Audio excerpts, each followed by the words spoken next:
Good morning. I'm in beautiful San Diego today, helping a friend. She must be desperate because I guess today is the anniversary of when the Marine Corps started. So they celebrate the Marine birthday today. So there are somewhere between 450 and 700 Marines having their ball this evening with spouses and partners, all that stuff. And she's the photographer. So she asked me to come help. And I always, want to help a friend if I can.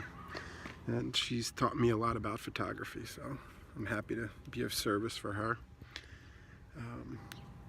And while I was crashing on her couch last night, I was watching some TED Talks and things. And one of them, I believe, it might have been you, Artem, or Kim that shared it,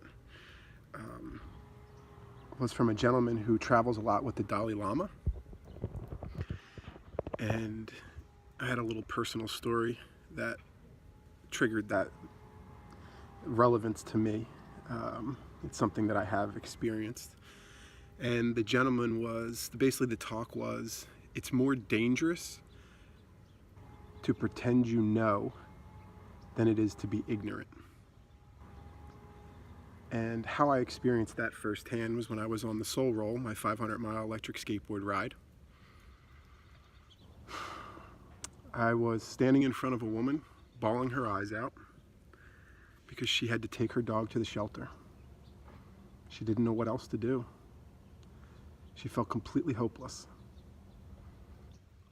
And why that talk last night meant so much to me was because that woman had gone through 3 trainers, 3 professionals whose sole responsibility is to make sure that dog stays in that home.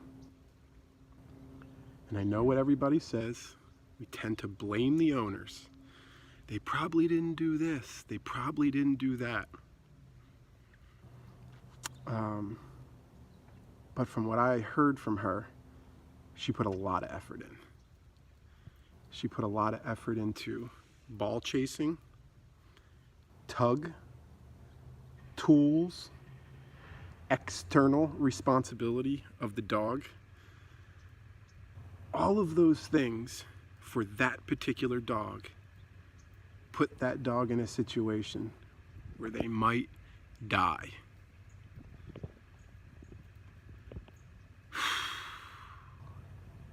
The dog learned to challenge their humans, get pushy around the dinner. Could you imagine your kid can't eat safely his own dinner? A stressful time in that child's life was something that was supposed to make him powerful. Substance, strength, food, health. But for them, it was a struggle.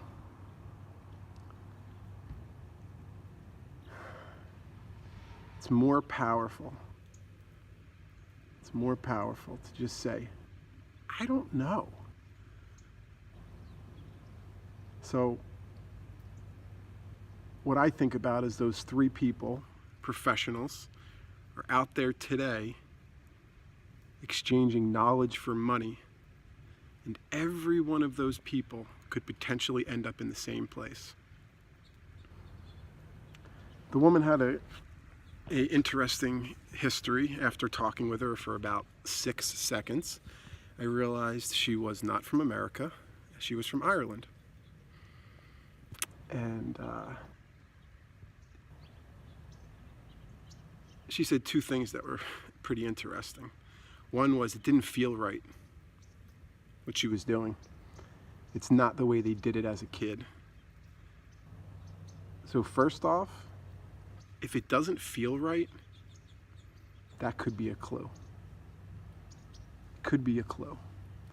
Now, I'm not saying that if somebody asked you to do something that puts you out of a place of comfort, that they're automatically wrong.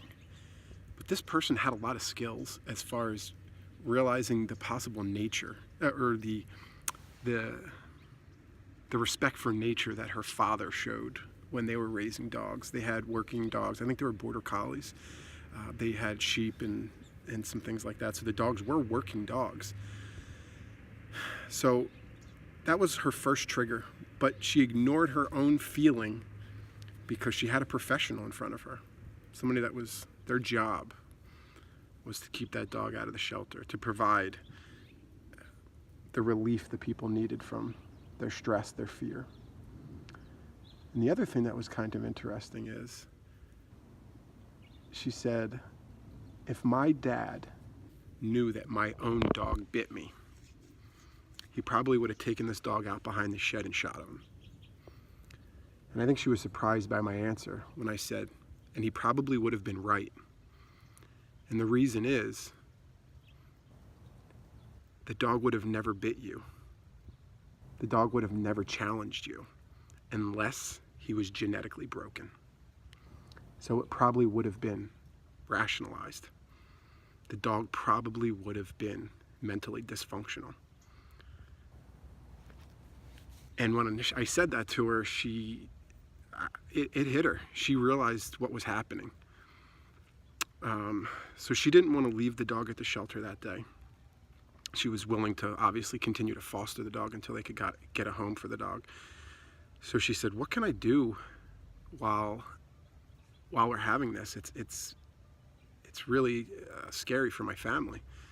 And I said, it's not, you already did so much. That's the problem. So we need to undo the things that you did. So stop doing the things that are causing your problems. But she didn't know they were causing her problems because the information from the professional said otherwise.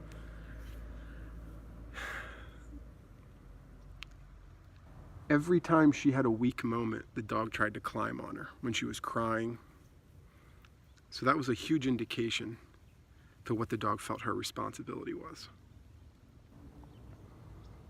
So that's something we talked about.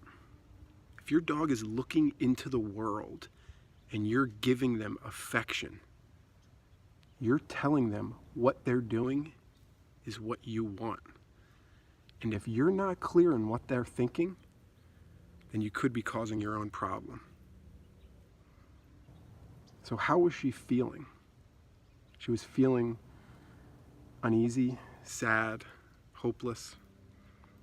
So she was trying to cope herself. And we all know, it's been proven. When you pet your dog, when people touch dogs, it does amazing things to us inside. It changes the way we feel. The problem is, we can't sacrifice what the dog is thinking for that. We have to take control of our own emotions. So if my dog is looking at me, then I can give him love, or my version of love, touch. So we have to be clear on what our dogs are thinking when we interfere. The other thing I told her to do is stop creating challenge for yourself with your dog. If we're reaching for the same object and pulling and tugging, what do you think that's going to mean when we're out on a walk and my dog sees another dog and wants to get over there? I represent challenge to them. That's when your dog snaps at you to discipline you, to say, get out of here. You're frustrating me because I want to get over there. And because I'm used to challenging you, because this is what we do, why wouldn't I do it in other situations? So this dog was very confused. The other thing we told her, get a muzzle. Get a muzzle. So when that dog comes near your child, when he's eating his dinner, he feels powerful to say, get out of here. I don't want you near my plate, without the threat of that dog's mouth. It just boggles my mind sometimes how a muzzle is something that people don't even consider. The one thing they're fearful of is the dog's mouth. And we have a tool that can just make that not even a thought. They don't even have to worry about it. But yet we never think about it. So, 3 things that are so simple. 2 of them involve doing less work. 2, less work. But it doesn't mean that it's not hard to do. My dog enjoys it. She loves chasing the ball. Yeah, and serial killers love killing, and lions love chasing down zebras. It doesn't mean it's going to create a social animal. It doesn't mean you're going to be able to eat at your dinner table and not feel like you're being hunted by something you brought into your own home to make your life better. So I think we have to, and it's the problem is social media. We all have to, we all feel like we have to be these, great thought leaders because somebody else is. I got news for you. Most people don't know what the hell they're doing. And this is proof of it. There was 3 of them that didn't know what the hell they were doing. Set this woman up for complete failure. They paid money and got misery. That's sad. So if you're a young trainer, if you're a 30-year experienced trainer, I'm going to tell you, it's okay to say I don't know, because the Dalai Lama does it all the time. And I'm pretty sure he's had more experiences than all of us in this live feed combined, all my Instagram followers combined. It's okay to say, I don't know. You don't have to be a thought leader all the time. You don't have to have the answer. The fact is, if you haven't experienced it and you're talking about it, you're a liar because you don't know. You don't know. And you could be causing more harm than you are good. Unintentionally. But you're still causing harm. There still has to be responsibility. So if you have interest in that video, it was very powerful. Somebody that travels with the Dalai Lama all the time, I'm sure has some interesting perspectives, and I appreciated that one from him. Are you doing more harm than good by pretending like you know?